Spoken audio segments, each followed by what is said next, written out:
Chain Drug Review and Mass Market Retailers Video Forum.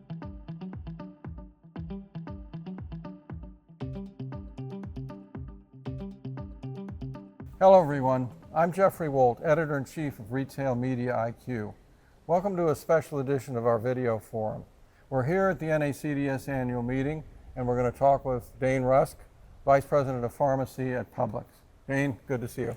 Good to see you too, Jeff. Appreciate the time. Publix, once again, last year won the top rating in customer satisfaction among supermarket pharmacies as ranked by J.D. Power. What do you attribute that success to? Yeah, it's something we're really proud of, Jeff, and I would tell you it's the great service our teams give. You know, many years ago we made some investments in technology around the likes of central fill.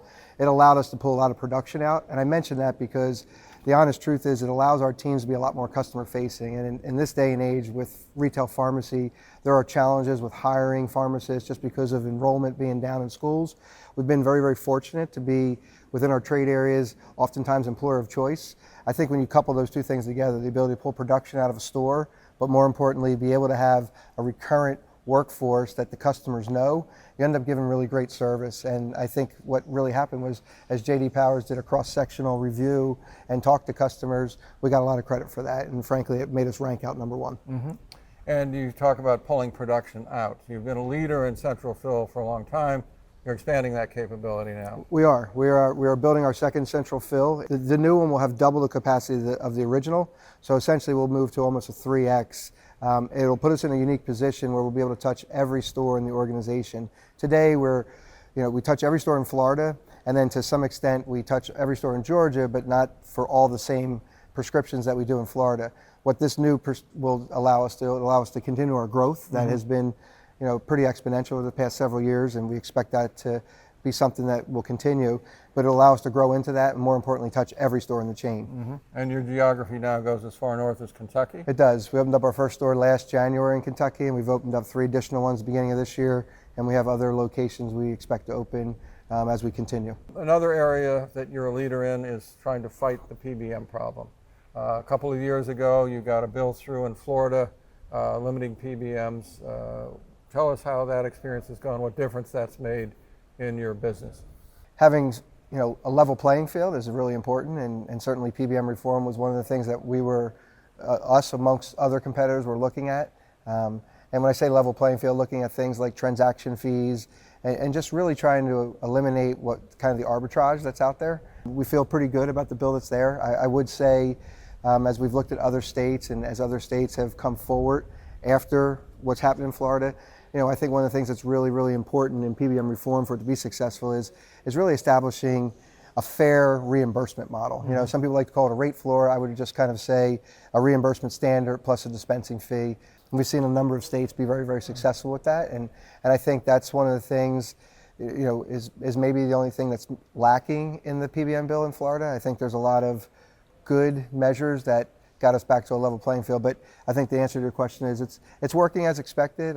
We certainly feel it's helped, but we do think there's greater opportunity, and I think that's why federal reform is so important. Mm-hmm. What do you think the prospects for federal reform are at this point? I think it's the one thing in this current political climate where there is real bipartisanship. So I do think that there's a true understanding as to the challenges. I think we were very close late last year in getting it across, but obviously some other things worked against that. I do think this is something that Congress is going to work towards, and we've even seen President Trump has recently signed his executive order talking about this. So I feel pretty good about it. But you just never know until things get across the finish line what that final bill may look like, what could be lacking or missing. I guess remains to be seen, but I do think it's the one area from my perspective in politics right now that everyone seems to be on the same page. Okay, well let's hope they get there. Final question for you. Scope of practice, we hear a lot of talk about, and I know we were talking earlier, you said very state by state, but how are you trying to take advantage of that opportunity where it exists? Yeah, so certainly where we can. In Alabama, we do point of care testing. We work with one of the employers groups there, so we can help them get a deduction on their benefits. So really, it comes back to kind of what I talked about in the beginning. is making those investments in things like technology, like central fill, where you can allow your teams to be customer facing. You want to be able to take advantage of. I think the most critical part, though, is a lot of times these scope of practices, as they go state by state and the opportunities come about, we see some opportunities coming in Virginia as well within our trade area, but it's really about pharmacists being able to get paid for the services that they're able to perform. So certainly, I think we're seeing some wins in different states. I think we see some really unique pilot programs that exist out there with some payers and maybe some plan sponsors. But really getting a federal pass where pharmacists are recognized for their, the line a lot of people like to use, practicing at the top of their license. What I would just say is being reimbursed for the services we're providing. So certainly where we can, we're certainly leaning in on that. But I think we have a long way to go, especially within our trade area. Well, let's hope the day comes soon when that vision's the reality. Me too. I hope so. Thank you, Thank Dain. you, Jeff. Appreciate it. Thank you.